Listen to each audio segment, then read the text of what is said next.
So that's the assembly right there, and I have placed all of my parts in a single folder. So that's my folder here. It's a toggle clamp assembly folder, and I've got my toggle clamp base, the rod, joint plate, handle, connector, bushing, and the V-link, all of these in one folder. This will ensure that inventor can easily locate each component when opening the assembly. Here's a look at the assembly, and I'm going to start one from scratch. Start off a new assembly, so go over to the list of templates and going to pick the standard assembly, that's an IAM file, and you're going to pick that and click create. And now going to start placing your components. So you want to begin with the first component, which is going to be the toggle clamp base, and click open. Now before clicking inside the space, the first thing I'm going to do is right click right here and place it grounded at origin, and I'm just going to hit escape, and you can click on the plus sign right next to the origin and look at your YZ plane for the assembly, the XZ plane and the XY plane for the assembly, and that's the center point right there, and you can see that it is grounded at the origin. So if I attempt to free move or free rotate, I'm not able to do that. And now I'm going to bring in each component and place it and then establish relationships. So I'm going to begin first with the let's say I'm going to go with the bushing first. Bring that in, click here, hit escape. You can use the view cube to change the orientation, and you can use free rotate and free move as needed to change the orientation and location. So you want to click on constraint, and then you're going to click on this axis, and then you're going to click right here on this axis and click align and hit OK. Again you want to use orbit, and then again constraint, and again the mate constraint, select the first components. I'm going to select that face, and then for the second one I'll get that out of orient your view, and then you want to orient that and click on that face, click OK. I'm going to place my next component, so that's going to be the rod, and you want to click open, place it right here, and now I'm going to use joint, and I'm going to pick this point, pick this point, and I'm going to need to flip my components, so flip that,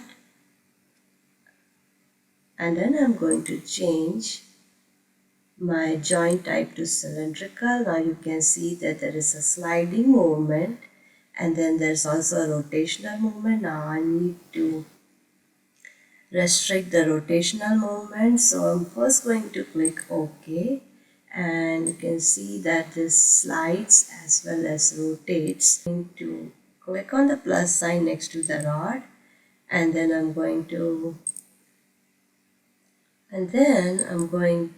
click on the XZ plane here, and I'm going to click constraint, and then I'm going to pick mate, and then I'm going to pick the YZ plane of the assembly, and now I'm going to click OK, and let's slide it back.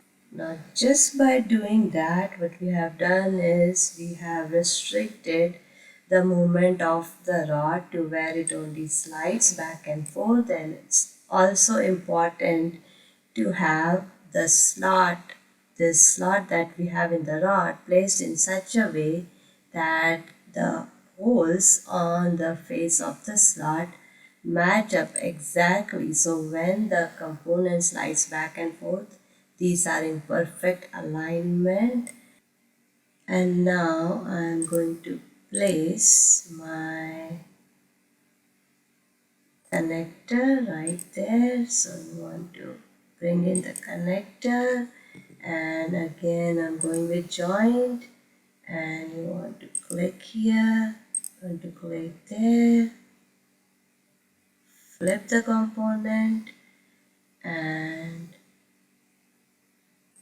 let's go with cylindrical and click OK. And again I'm going to do the same thing this time to restrict the rotational movement of the connector. So you want to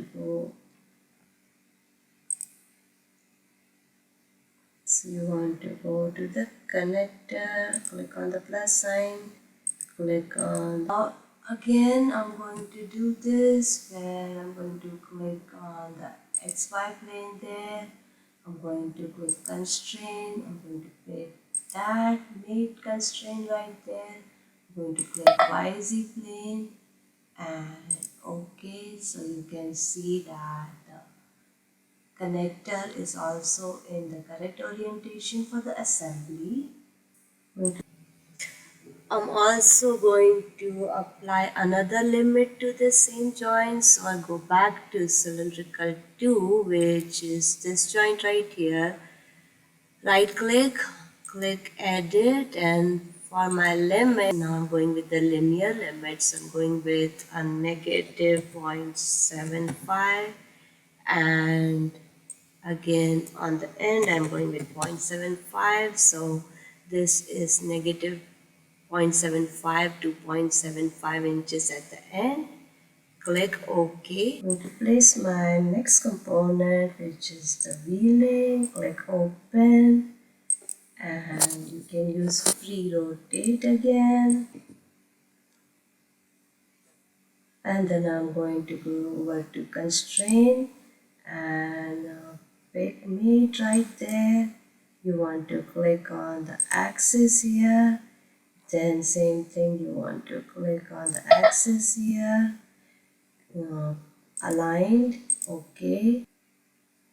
And I'm going over to orbit, use constraint, pick that face, orbit this, and then you want to place that right there, click OK.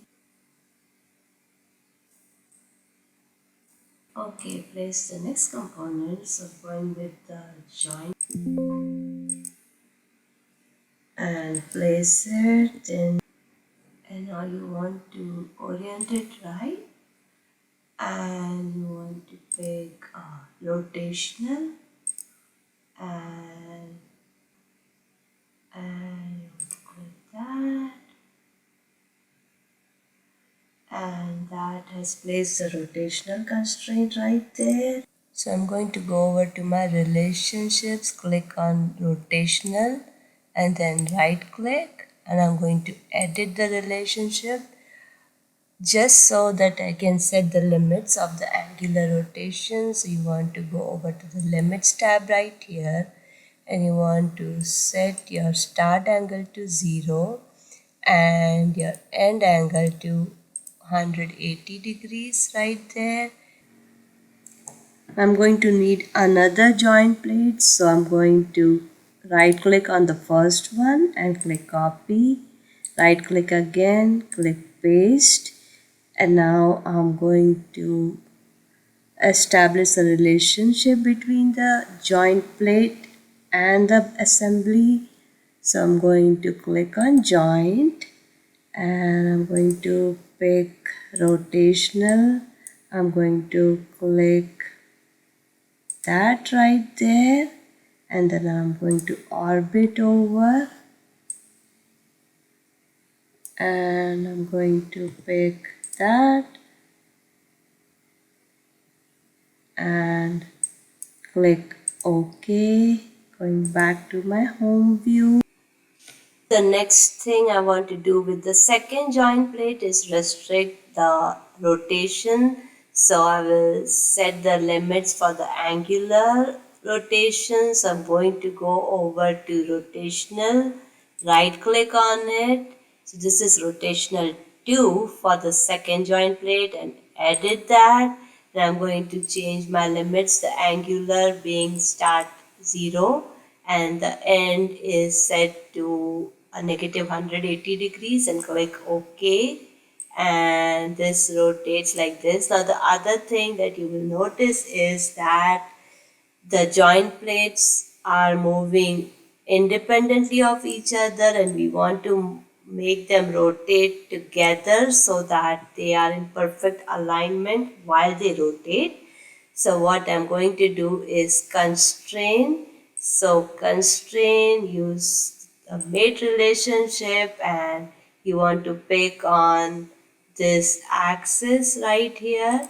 Same thing, you want to pick on the axis here and select aligned and click OK. And now when you rotate, you can see that